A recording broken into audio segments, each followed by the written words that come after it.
ఏం చేస్తుంటారండి? ఆటో తోలుతాను. ఎలా అనిపిస్తుంది మీకు ఈ ప్రభుత్వ పరిపాలన చూసిన తర్వాత? ఈ ప్రభుత్వం ఎన్నికల రాము గారు బాగా చేస్తున్నాడండి. ఎందుకని భోజనం ఇప్పుడు మీకు వాహనం మిత్ర 10,000 అందిందా? ఆ? ఏడాదికి 10,000 అందిందా? అందలా అందలేదు. ఎందుకు అందలేదు? ఇవ్వలా నాకు. పెట్టా కానీ ఇవ్వలా. ఎందువల్ల ఇవ్వలేదండి? మరి ఏమో తెలియదు. మీకు వాలంటరీ ఆ, చెప్పా వాలంటరీ చెప్పినా కూడా పట్టించుకోలేదు. పట్టించుకోవాలి. మీకు బీమా భద్రత అనేది అసలు ఉందా? ఆ, నిత్యం ఆటో నడుపుతుంటారు కదా, రోడ్లు ఎలా ఉన్నాయి ప్రస్తుతానికి? అమ్మో రోడ్లు అసలుకి కంకిపాడి దాకా రోడ్డు బాగోలేదన్న. ఉమ్, గుడివాడ నుంచి ఇప్పుడే వేసారు. పారిపూడి నుంచి అదే భూషణగుల్ల కాడ నుంచి ఉమ్. పారిపూడి దాకా వేసారు. ఇంకా మొదలవ్వాల. అది సగం అయింది, సగం ఇంకా మొదలెట్టాలి. కాలేజీ కాడ నుంచి వేసారు. గత ప్రభుత్వంలో రోడ్లు ఎట్టున్నాయి, ఈ ప్రభుత్వంలో రోడ్లు ఎట్లున్నాయి? గత ప్రభుత్వంలో బాగానే వేసాడు ఇక చంద్రబాబు నాయుడు. బందర అది హైవే వేసింది చంద్రబాబు నాయుడు ఇక. ఉమ్. ఇప్పుడు నవరత్న పథకాల్లో భాగంగా ప్రతి పేదవాడికి కూడా ఇల్లు ఇస్తామని చెప్పారు, లేదా స్థలమో ఏదో ఒకటి ఇస్తా అన్నారు. ఇచ్చారా? ఇచ్చారు, నాని గారు ఇచ్చారు. కానీ అది చేసిందేమో చంద్రబాబు నాయుడు గారు. నూటికి ఓ టిట్కోకి సంబంధించి 90%, 80% చంద్రబాబు నాయుడు గారు హయాంలో జరిగింది. తర్వాత దానికి రంగులు గింగులు వేసి చేశారు. మీ ఎమ్మెల్యే పనితీరు ఎలా ఉంది ప్రస్తుతానికి? ఏమైనా సమస్యలు చెప్తే స్పందిస్తున్నారా? అలాంటివి బాగానే చేస్తాడండి. ఇంటికి వెళ్తే పలకరిస్తాం కూడా బాగానే మాట్లాడతాడు. బాగా చేస్తాడు. ఇప్పుడు గుడివాడ టీడీపీ అభ్యర్థిగా వెనుగండ్ల రాము గారు వస్తున్నారు కదా, ఆయన ఫౌండేషన్ తరపున ఈ నియోజకవర్గంలో ఉద్యోగ మేళ, అదేవిధంగా ఉపాధి కల్పన, హెల్త్ క్యాంపులు, ఇలా ఎన్నో కార్యక్రమాలు చేస్తున్నట్టు ప్రజల్లోకి వెళ్తున్నారు. వెనుగొండల ఫౌండేషన్ సేవా కార్యక్రమాలపై మీ అభిప్రాయం ఏంటి? ఇప్పుడు దాకా 4,000 ఉద్యోగాలు ఇచ్చినట్టు తెలిసింది సార్. సొంత నిధులతోనా? సొంత నిధులతో. ఏ పదవి లేకపోయినా? ఏ పదవి లేకపోయినా. అంటే ఆయన గెలిస్తే బాగుంటుందని మీరు మీ మీ ఒపీనియన్? మేడం మార్పు వస్తుందని మా కోరిక. అంటే ఇప్పుడు 20 ఏళ్ళ నుంచి కొడాల నాని గారు ఉన్నారు, మంత్రి పదవి కూడా వచ్చింది, ఏం మార్పు లేదా? ఏమి లేదు సార్. అభివృద్ధి లేదా? మొత్తానికి వచ్చే ఎన్నికల్లో ఏ ప్రభుత్వం వస్తే మీ సమస్యలు తీరుతాయని మీకు అనిపిస్తుందండి? గుడివాడ అయితే టీడీపీనే సార్, పక్క. వెనుగండ్ల రాము గారు గెలుస్తాడు. ఏం చేశారు అసలు వెనుగొండల రాము గారు? ఏం సేవా కార్యక్రమాలు చేశారు ఇక్కడ? భోజనాలే కానీ పేదలకి ఎంతమంది అన్నా క్యాంటీన్లు గిన్నా క్యాంటీన్లు అన్నీ పెట్టాడు. వాటిని కూడా తీపెత్తాక చూశారు కానీ పని అవ్వాల. డైరెక్టర్ ఎన్నికల రాము గారే మాట్లాడి నువ్వన్నా పెట్టు, మేమన్నా పెడతామంటే మేము చేయలేమని ఇప్పుడు చేస్తున్నాడు. అంటే మార్పు సంభవిస్తుందా ఈసారి ప్రజల్లో? అందరూ మారిపోయారు సార్. అందరూ మారిపోయారు. మారిపోయారు. విసిగిపోయారు అంటారు ఈ ప్రభుత్వం చూస్తే.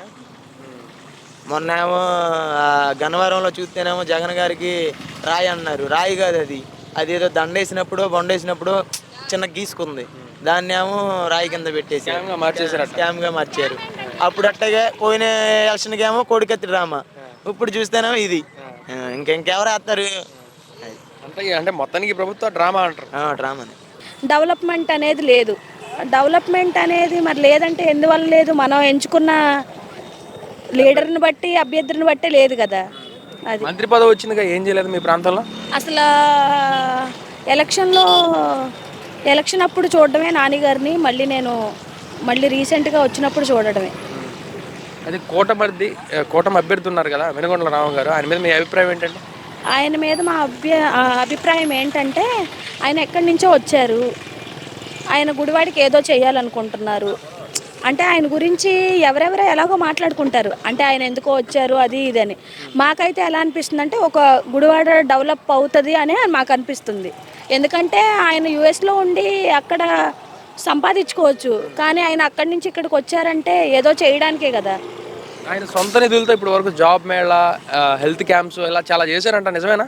చాలా చేశారు. ఇక్కడే బేతోలు రైల్వే గేటు ఆపోజిట్లో పెట్టారు.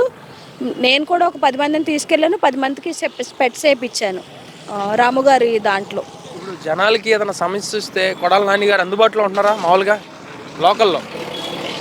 లోకల్లో అందుబాటులో ఉంటారా అనేది మాకైతే ఏదీ లేదు. మరి ఇంకెవరికైనా అందుబాటులో ఉంటారనేది మాకు తెలియదు.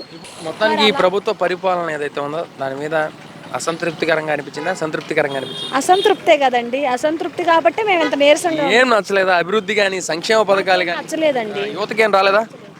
ముందు మాట్లాడే తీరు నచ్చలేదు మాకు. అంటే ఆయన బూతుల మంత్రి అంటున్నారు, గుడివాడ అంటేనే బూతుల మంత్రి అని అనిపిస్తుంది, మీరేమంటారు? అందరూ అలాగే అంటున్నారు కదా, ఇంకా ఆయన అంటున్నారు కాబట్టి అంటున్నారు. అంతకుముందు బూతుల మంత్రి అని అనలేదు కదండి. ఇప్పుడు ఇంతకుముందు గుడివాడ అంటే ఏం గుర్తుకొచ్చేది? మేము నాన్నగారు టీడీపీలో ఉన్నప్పుడు మేము కూడా ఉన్నాం ఆయనతో, మరి ఇప్పుడు లేం మేము.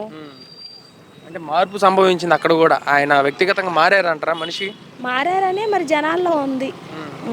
ఏం చేయలేదనే ఏం చేయలేదని. మరి ఏం చేశారండి? ఇప్పుడు ఏం చేయలేదు, బస్ స్టాండ్ ఒకటి చేసామంటున్నారు. ఇప్పుడు వరకు మరి డ్రైనేజీలు ఎలా ఉందో అలాగే ఉంది. 10 ఏళ్ల క్రితం ఎలా ఉందో ఇప్పుడు అలాగే ఉంది. ఇప్పుడు జనాల్లో వ్యతిరేకత ఎలా వచ్చిందంటే, ఇప్పుడు వరకు ఎమ్మెల్యేగా ఉన్నారు, పైన రానప్పుడు ఇక్కడ వచ్చినప్పుడు ఇక్కడ నానిగారు ఉన్న పైన లేదు కదా, పైన వచ్చినప్పుడు ఇక్కడ నానిగారు లేరు కదా అన్నట్లు నానిగారు ఉన్నా ఏం మాట్లాడలేకపోయారు.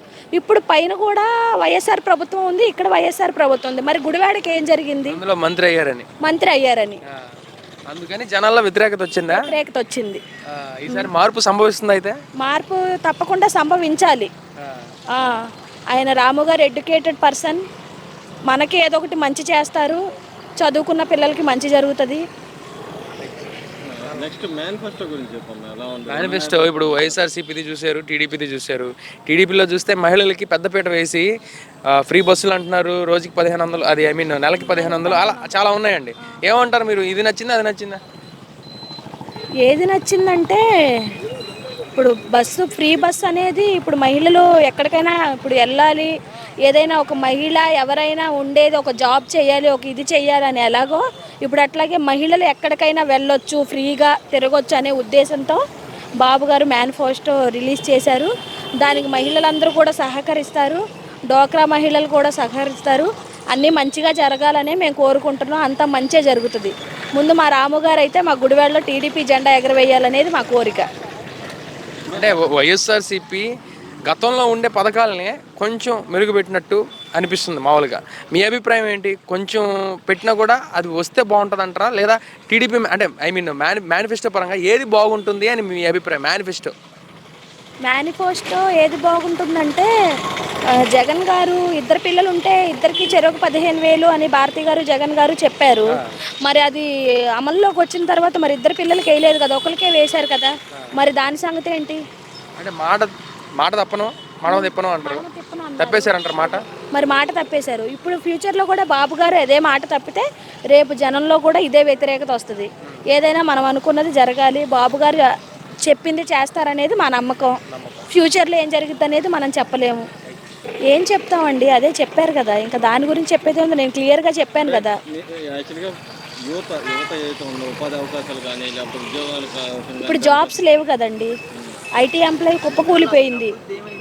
ఐటీ ఎంప్లాయీస్కి ఐటీ జాబ్స్ లేవు. ఇప్పుడు మా సిస్టర్ వాళ్ళు, మా బ్రదర్ వాళ్ళు కొంచెం రీసెంట్గా పాస్డ్ అవుట్ అయిన వాళ్ళు, ఒక 2 years బ్యాక్ పాస్డ్ అవుట్ అయిన వాళ్ళు ఉన్నారు. ఎట్లా అంటే ఇప్పుడు జాబ్ కూడా మనం ఐటీ జాబ్ కూడా ఒక 3 లక్షలు 4 లక్షలు పెట్టుకుని కొనుక్కునే పరిస్థితి వచ్చేసింది. బ్యాక్ డోర్ అని అదని ఇదని. ఆ ప్లేస్మెంట్స్ ఉన్న వాళ్ళకి ఒక కాలేజీలో ఒక 5గురికి వస్తుంది, ఒక 6గురికి వస్తుంది. ఒక 40 మంది స్టూడెంట్స్ ఉంటే 40 మందికి రాదు కదా. మనకి డెవలప్మెంట్ అనేది జరగాలి. నాకు ఎలా అంటే ఫ్రీ పథకాలు ఇవన్నీ కూడా చదువుకున్న పిల్లలకి, మన ఫ్యూచర్ జనరేషన్ అనేది బాగుండాలి. అలా బాగుండాలంటే మొత్తానికి టీడీపీ రావాలంటారా? బాబు గారు వస్తే జాబ్ కూడా వస్తుంది. జాబ్ కూడా వస్తుంది.